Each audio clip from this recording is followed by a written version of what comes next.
elemental para tratar de entender lo que pasa. Y me he encontrado con un triángulo imaginario.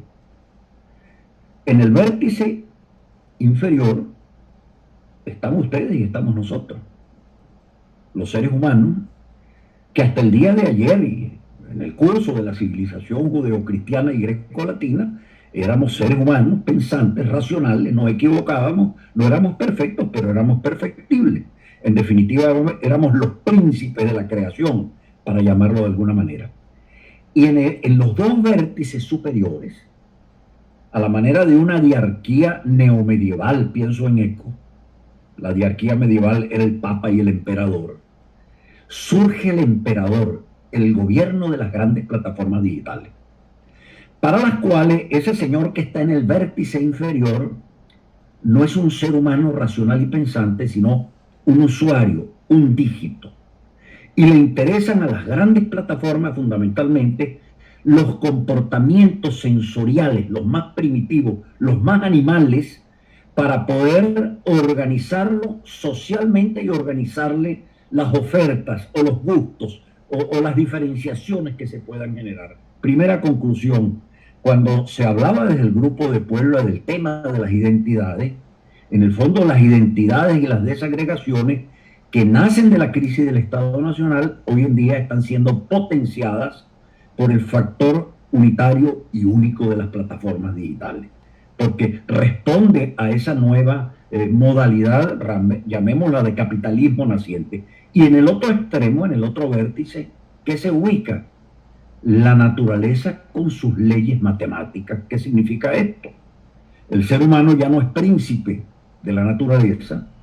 El ser humano ya no tiene discernimiento porque yerra en uno y en otro campo, y a él no le queda, según la visión neomarxista muy propia de la escuela de Frankfurt, a la que adhiere, por cierto, Papa Francisco, a él lo que le queda es simplemente ajustarse a las leyes evolutivas de la naturaleza y responder a sus fórmulas matemáticas. Hoy en día estamos todos en cuarentena social, distanciados los unos de los otros, con lo cual muere la vida política. Estoy exagerando la nota, por cierto, pero es la única manera de presentarla gráficamente y pedagógicamente.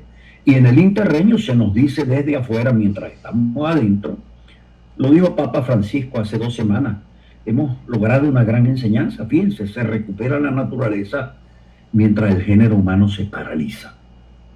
Y por el otro lado, las grandes plataformas nos dicen, no se preocupen, necesitan comunicarse, nosotros les ofrecemos nuestros servidores. Necesitan de alguna manera comer, asistir, ir a un cine, ir a un espectáculo, nosotros les ofrecemos los grandes aparatos que son obra de la inteligencia artificial. Yo obviamente quisiera haberme referido a Venezuela, pero siento que mi patria se ha quedado en el ferrocarril de la historia, con su drama tan primario y tan elemental, mientras este proceso avanza y avanza en medio del coronavirus, en medio del control inclusive de las plataformas que intentan acelerar su rol predominante. Y la conclusión final es que yo he dicho, a lo mejor esto no es tan trágico como lo planteo yo, porque muchos pensarían, usted tiene una visión apocalíptica o está visualizando al Armagedón. Yo lo que digo, ojalá tengamos la sensatez de volver a hacer valer alguna visión antropológica. Alguna visión antropológica.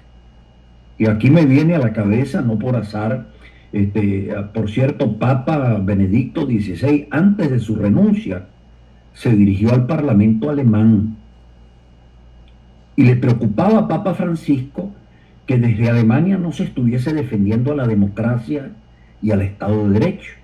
Y les recuerda, ustedes han olvidado el totalitarismo. Y a ustedes se les ha olvidado algo central, que durante el tiempo del totalitarismo el derecho formal existía y funcionaba. Pero ¿por qué logramos nosotros los alemanes recuperarnos?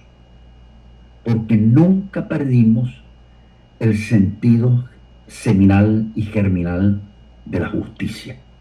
Sabíamos y lográbamos discernir los más elementales integrantes del pueblo alemán en dónde estaba el bien y en dónde estaba el mal.